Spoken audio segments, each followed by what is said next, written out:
So the US has bombed Nigeria, and as far as I'm concerned, has declared war on Black Africa. And this is where we are.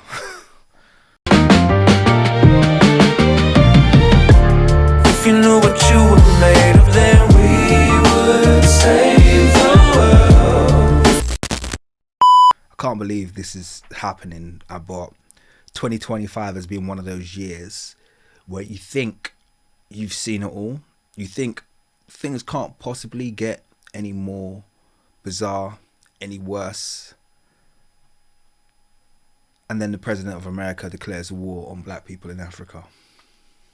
Okay, so I found a Russia Today article.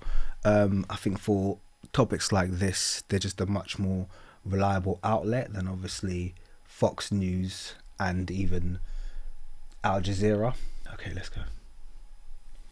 And so basically, because of these strikes in Nigeria and because of the Trump White House seizing oil tankers off the coast of Venezuela, we're now seeing the oil prices start to spike across the markets. Well, let's take this conversation further now and cross live to Daniel Bwala, the Nigerian presidential spokesperson on policy, joining us here live on RT International. Daniel, a very warm welcome to you. We're grateful for your time today. Thank you for having me. Good morning. A very good morning. I wanted to ask you first and foremost, the US is saying, it said first that its missile strike was launched at the request of the Nigerian authorities, but then that post was actually deleted and changed to say it was in cooperation with Nigeria. I may be nitpicking here, but can you help me understand why this little discrepancy? Well, I don't think there's a discrepancy. Maybe it's the framing on their own part. But what is quite clear to everyone is that if you recall when we first had an interview with you on this, we said that Nigeria welcomes the support of the United States insofar as it respects the sovereignty and the territorial integrity of Nigeria. The United States of America did, in fact, respect and cooperated with Nigeria. And I need not to say, it has been covered, the various meetings that we have had with our delegation in the US and their delegation in Nigeria. So it's a collaboration that is deepened in this dimension. And this strike that was conducted based on the intelligence provided by Nigeria and with the collaboration of the Nigerian government. So we welcome that strike. As for the framing of the... There's no good that comes from seeking the help of the US in this, especially with the rhetoric that President Trump has been putting out there. You didn't, with any authority, correct the rhetoric, the Islam versus Christian civil war that he's trying to induce with these strikes, the destabilization, and essentially the upturn in military activity in West Africa, the implications for the neighboring West African states of allowing the US to do this. You're just like, oh, well, it was done in cooperation with us, so we're okay with it. That's not good enough. Like, this is not good enough. This is a very, very dark day for West Africa. Report, I think we have a bit of slight difference. While their emphasis has been on protecting Christians, fighting for Christians and all of that, we on our own part, our point is quite clear that Nigeria reiterates that all counter-terrorism efforts are guided by the primacy of protecting civilian lives, safeguarding national unity, and upholding the rights and the dignity of all citizens, irrespective of faith or ethnicity. And just on that as well, even this entire rhetoric of protecting Christians, I'm glad he mentioned this, because just that talk, this is how base, and I don't mean base in the complimentary way, I mean in the original meaning of the terms, this is how base and simplistic dialogue has become, where a president will think it's okay to say, well, I'm protecting Christians. What the fuck is this, 1850 or something like that? What year are we in? You protect people, you protect humans, not based on their faith. So what? If I choose to be atheist, I'm no longer worth protecting. If I choose to change faith from Christian to Muslim, I'm now suddenly worthy of death. What the hell are we doing here? What are we doing here where this kind of language has become normalized? This is just it's just disgusting. Terrorism or terrorist violence in any form, whether directed at Christians, Muslims, or other communities, remain an affront to the Nigerian values and to the international peace and dignity and security of the world. This is our emphasis. We don't have targeting of either Christians or Muslims. It is a fight against the terrorists who are targeting all Nigerians. And we want to thank the United States of America. But it's too late, because you've allowed him to have that rhetoric. You can't say now, well, we know we reject that rhetoric of blah blah blah, we're just protecting Nigerians irrespective of their faith. But he's not reflecting that. He's going out and he's saying, I'm bombing Muslims who are targeting Christians. You're saying something different. So all this talk about, oh, he's respected Nigeria's sovereignty, he's not. He doesn't respect your sovereignty at all. In fact, you were just simply a vehicle for him to do what he said he was going to do. He said, I've warned those bloody Muslims, those Muslim terrorists already, that if they don't behave themselves, I'm gonna drop a bomb on their head, and dropping a bomb on their head is what I did. And he didn't mention the fact that Nigeria gave him permission to do so, because he didn't need to. Who do you think they're going to listen to? Do you think they're going to listen to you, Mr. Denim Shirt? You know what I mean? Looking like you just rolled out of bed. Like, come on, bruv. Like, who do you think your voice... I had to find you on Russia Today, respectfully. Yeah, no one's listening to you, Mr. Balwa, or Boala, or whatever your name is. No one's listening to you. They're listening to the President of the United States. And what he's saying is not measuring up with what you're saying. For coming through to the award in the collaboration in the joint effort. Daniel, I appreciate that statement. Let me take this further, if I may, because the U.S. intelligence director, the office report on ISIS West Africa, determined that the area that these terrorists were operating in, is it the right area where they actually launched the strikes? Just for a second, Daniel, make sure your volume is up. I need you to listen to this statement for me. It's coming your way right now. ISIS West Africa, one of ISIS's largest and most lethal branches, controls broad swaths of territory and has killed or displaced thousands of people in Nigeria and neighboring countries, primarily in northeastern Nigeria, with operations throughout the Lake Chad region on the border of Cameroon, Chad, Niger, and Nigeria. It does seem, Daniel, that the locations of the strike and where it was reported that ISIS are operating, they actually seem to be a little bit different. We'll bring back the word discrepancy one more time. Is there a discrepancy here? And is there a problem with understanding exactly where ISIS is located and where the strike actually took place? Just help me understand this, Daniel. Actually, what you find in the northeastern Nigeria is largely Boko Haram and the ancillaries. What you find in the northwest is some of the after effects of the war in Libya. So you have the ISIS and the local bandits and terrorists. What you find in the southeastern Nigeria is what is called the after effects of the war in Libya that you supported.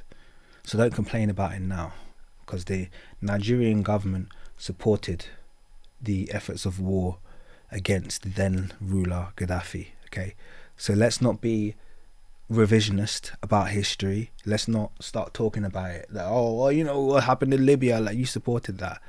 Yeah, that's called, that's called karma. It's called chickens coming home to roost. Unfortunately, the Nigerian people have to suffer for the sins of its corrupt rulership. Eastern security network. So the insecurity situation is proliferated into different parts of Nigeria. Therefore, strike in one part of Nigeria is not a suggestive conclusion that it could have been on the other side. It is purely a conduct operation that is anchored on intelligence. And we all know that these terrorists don't strike here and then stay there waiting for you to come. But wherever you find their cells and their enclave, where they build, they plan, and they shoot, that is the strategic action that you can take against them. So the fact that the operation was in the northwest and not in the northeast is not a conclusive proof that it has missed its target, because we have insurgents and Boko Haram both in the northeast and in the northwest. I see. Well, with that being the case, Daniel, would you expect any further U.S. strikes there? And as you say, you're happy to work with America in cooperation with respecting national sovereignty. Perhaps Nigeria would welcome American boots on the ground if it all gets a bit out of control? For now, our agreement with the United States government, there is no need for the American boots on ground. The Nigerian soldiers are capable of dealing with the situation with the right equipment and with the right intelligence. But if the need arises as we continue to go, maybe we will review that. But when it comes to the ground operation, for now, it is the Nigerian forces that. It sounds familiar. Sounds like Libya. Sounds like every conflict that the West, particularly the US, find themselves involved. The boots on the ground is inevitable, and this whole idea of this current standing government thinking that they're going to control the appetites, the appetite for war that the US has, they are not in control right now. This, to me, this strike has just opened the door, and Nigeria is no longer in control of this, whatever this escalates to become, whatever this conflict escalates to become. They're no longer in control. They've ceded control of their nation, ceded the military control of their nation to an outsider. And today is a very sad day that I'm very, very, very sad to be a Nigerian and to have witnessed occur. Are conducting or will conduct the ground operation. I was going to ask you, it's clearly this Islamist insurgency has been going on for many, many years, and thousands have been killed and millions have been displaced. I know we talk about respecting territorial sovereignty and all that. Do you think Abuja can tackle this on its own, or does it need help from neighboring nations or even external ones like America, Europe, and so on? I think the concept is that the fight against terrorism is a global project. You remember after that. This is kind of stupidness that you hear Nigerians say. It's a global. Like, are you dumb? Like, respectfully, how dumb is this guy? Oh, it's a global project. When do you see that? Oh, so if it's a global project, why isn't the UK drafting in troops from Nigeria to fight terrorism in the UK? Why isn't America drafting in NATO troops to fight terrorism in America? Why is it only Nigeria and the other developing nations that require the outside Western forces to come in to conduct these military operations? There's no global anything. You have to be low IQ and stupid to think that a global effort is required. Okay, you're a moron. You've lost control. You've lost complete control of like, there's got to be no respect from here on in. 9/11, the United Nations actually empower America to lead this endeavor. That's why when you're fighting terrorism, and you won't take any responsibility for the presence of, extremist Islamists as a result of the war in Libya, who, by the way, your partners here, the US, they backed the extremists then. Remember, when they fought against Libya and they fought against Gaddafi was not the extremist, he was the secularist. He was the secularist that allowed Islam, Christianity, this, that and the other to sit alongside each other. There was no conflict and there was no use of Islam as a tool of war.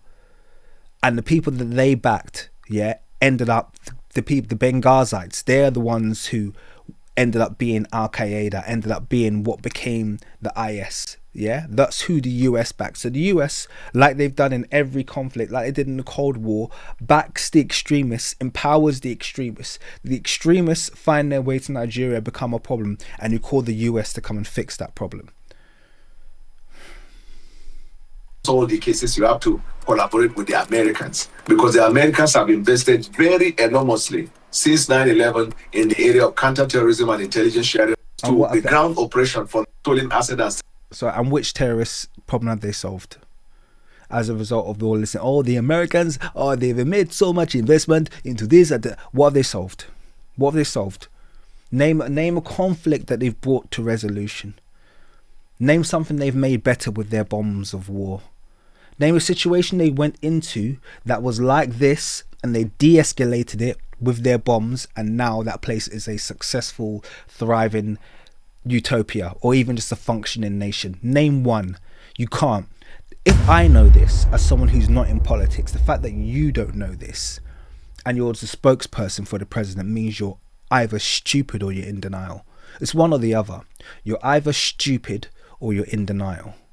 But either which way, you are not an effective person for the position that you're in. Into them. When it comes to collaboration between states, there are many areas and different areas in which each and everyone benefits from the other.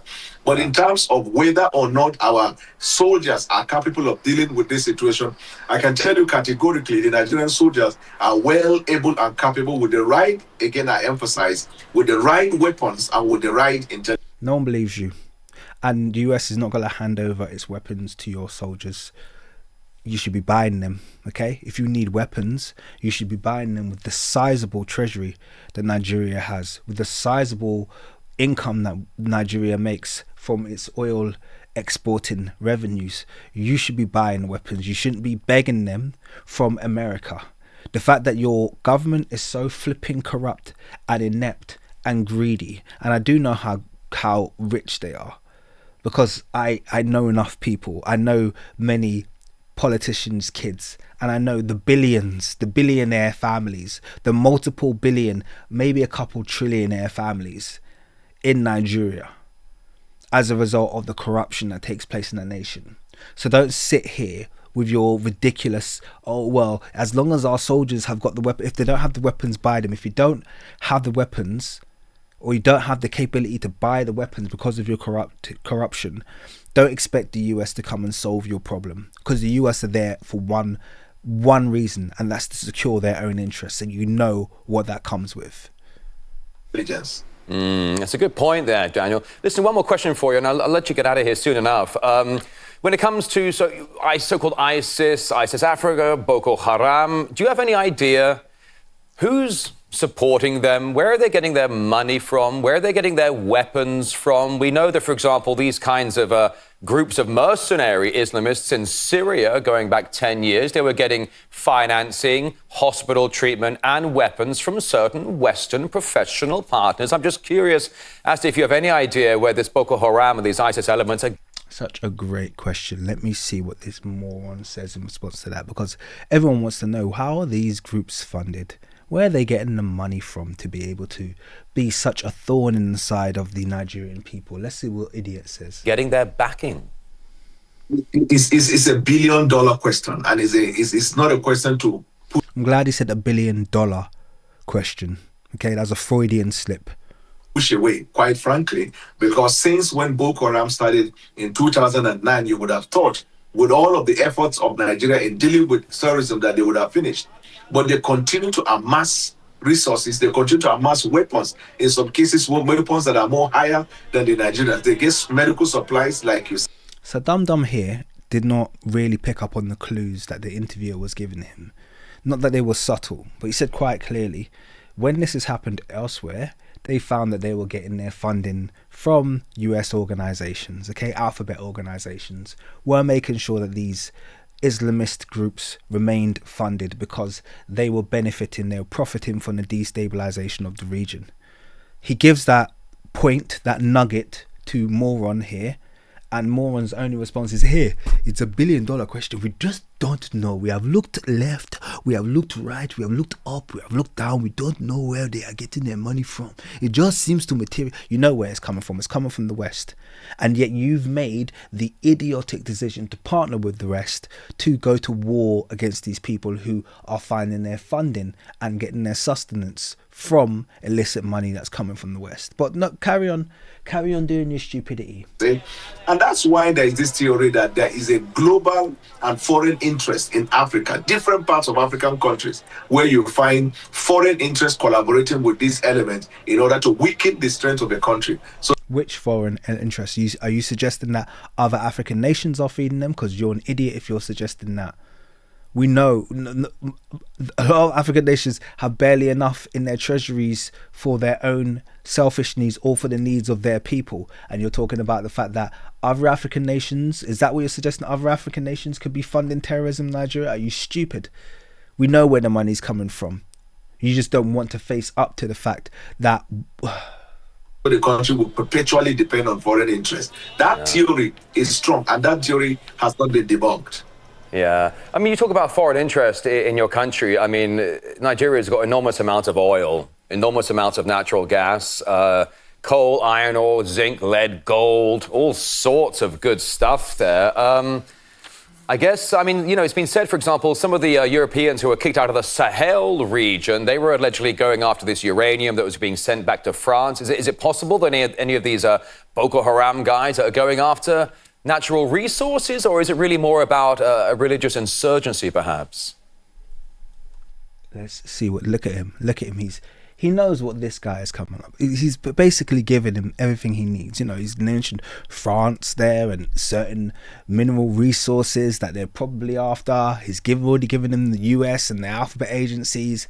Let's see if Dum Dum over here is able to pick up on the not so subtle clues that is being given to him that basically suggest you don't have to look too far away from where your stupid president is shaking hands with to find out who is funding these organizations. Well, long before this displacement in some Western countries, in African countries, the Boko Haram started. So to link it to that might be disingenuous, as it were.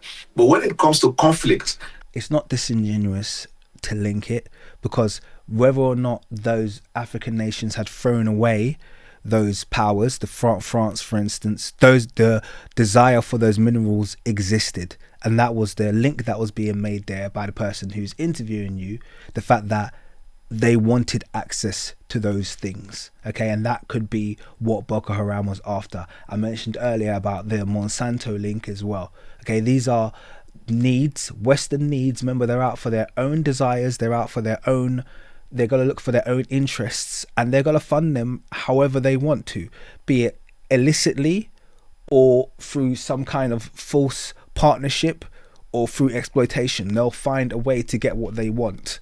That's the point that was being made here. And the use of conflict to advance interest, there is never a hard and fast rule. It is always a taking of advantage when the advantage provided. But now, some of the countries that were chased out of the African, some of our neighbors, we have a good relationship with them. So there's no reason to believe they can fund terrorism against Nigeria. But that is not also a conclusive proof that it cannot happen. Because when it comes to national interest and national security, every country is on its own. It is all man to himself. Yeah, Daniel Barlow is the Nigerian presidential spokesperson on policy here, joining us here live on RT International. Thank you so much for your time and helping to shed some light on the matter, Daniel. Thanks very much. You embarrassed yourself, Daniel. US airstrikes targeting Islamist terrorist organizations in northwestern Nigeria were conducted as part of structured security cooperation with Washington. The West African country's government has confirmed. Abuja had previously rejected any unilateral military intervention on soil. I mean, and that's so they should do. It's a sovereign state, and especially with a nation with the backstory and the history of the US, the history of imperialism, neo-colonialism, the assassination of our, like, come on. It's the height of low IQ to do this unilaterally with the US. So most people will say obviously they've been bullied into it, but once again I just kind of go back to that. If you're in a situation where you're the president and you can be bullied like the way you're being bullied, then you are useless to us as a people anyway. Tinubu, you are useless to Nigeria. You are useless. You've proven that time and time again. Shaking hands now with France and allowing America to bomb people on your soil. You're a useless idiot. You are an absolutely useless idiot.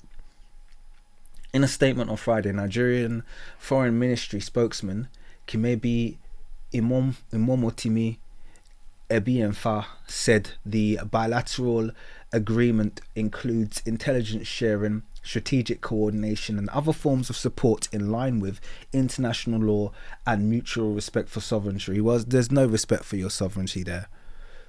US President Donald Trump announced a series of strikes against Islamic State formerly ISIS militants, including Boko Haram in Nigeria on Christmas Day. Well, is it one? Is it both? Are they the same thing? Will you just be interchanging the names as and when you see fit? This is how how the West does media these days. This is how the West does war. It's all propaganda, smoke screens followed by attacks that aren't targeted, and it's just all a front for whatever their agenda is. Following weeks of threats over Abuja's alleged failures to address genocide of Christians, which isn't happening. Nigerians will tell you has not happened. There's no genocide. And even if there is, we're not saying that there's not an Islamist problem in Nigeria, but it's, first of all, Muslims are the clear majority in Nigeria. In addition to them being the clear majority, they normally make up a lot of the ruling class. We have a lot of Hausa presidents historically, and a lot of the military is based in the north as well. So a lot of that military power is controlled. In many ways you could argue that Nigeria is an Islamic state. But this idea of genocide against Christians is ridiculous. It's absolutely ridiculous. There's nothing to support anywhere near a genocide. And secondly, there's nothing to support that the kind of violence that's seen in Nigeria is targeted towards Christians. There are occasions where this does happen. I'm not going to act like it's a complete foreign anomaly. It's not. But you wouldn't in any way, shape or form classify it a genocide, as it is a problem with religious extremism that needs to be sorted out. Trump did not specify the extent of the damage caused by the assaults in Sokoto State. US African Command confirms, so that's AFRICOM, that was set up by that stupid idiot Barack Obama. Okay, so AFRICOM confirmed the operations were carried out in coordination with Nigerian authorities, with Secretary of War Pete Hegseth promising more attacks to come. The fact that you have a Secretary of War, at least you're calling him what it is and not calling it defense, because no one's got to fall for that stupid. Last month, Nigeria dismissed Trump's administration's claims that Christians were being persecuted, specifically stating that the insecurity affects people of all faiths, which is a fact. The government also insisted that any external assistance aimed at addressing the crisis must respect the country's sovereignty. Why can't you put your foot down? This is embarrassing and it's disgusting and it's an attack. Or no, it just feels like Trump is saying, I want to attack black people. That's what it feels like. And it might feel like I'm kind of projecting that outwards, but this is how I felt when he first declared it. I was like, you want to bomb Nigeria? Like, are you freaking kidding me? Are you freaking kidding me? You know what you're doing when you make a statement like that? Do you understand the implications of America dropping bombs in Nigeria? Do you know the implications for black people globally of something like that taking place? And if you don't understand that, think about the implications of America dropping bombs on Iraq, what an effect that had on Muslims globally. Muslims did not have to be from Iraq. They just had to be brown looking Arab. And look at the effect and the impact it's had on them globally. So what kind of impact do you think it's going to have on President Trump dropping bombs on Nigerians? Think about that for a second, if you're black.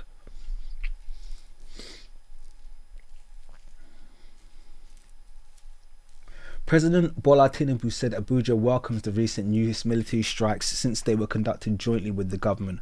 Of course, so this is where we are, okay?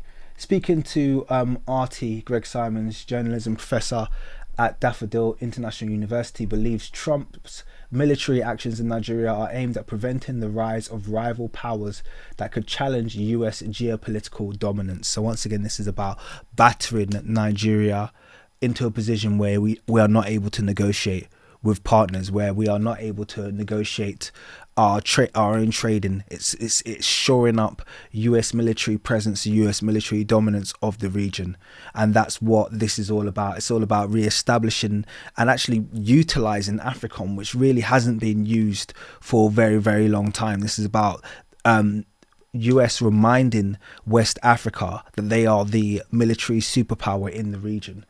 He argued that they may also be a part of vanity project for Trump, who is reportedly being considered for the Nobel Peace Prize. But that makes sense. You get the Nobel Peace Prize when you start new wars. That's how it works. Start wars for the Zionists and you get Nobel Peace Prize. End wars through diplomacy and you won't even be considered. It's the most compromised peace prize in history, Simon said, pointing out that Trump has started enough wars to bolster his candidacy. And this is sad because Trump in his first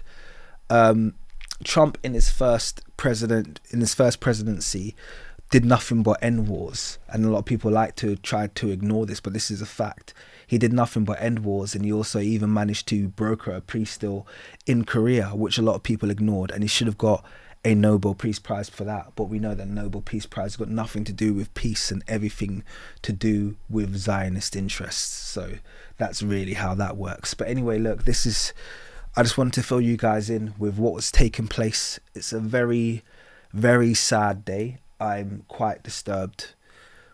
I don't know. There's nothing much more to say about that. There's no silver lining on this. We'll just have to see how this continues to pan out. Merry Christmas. Peace.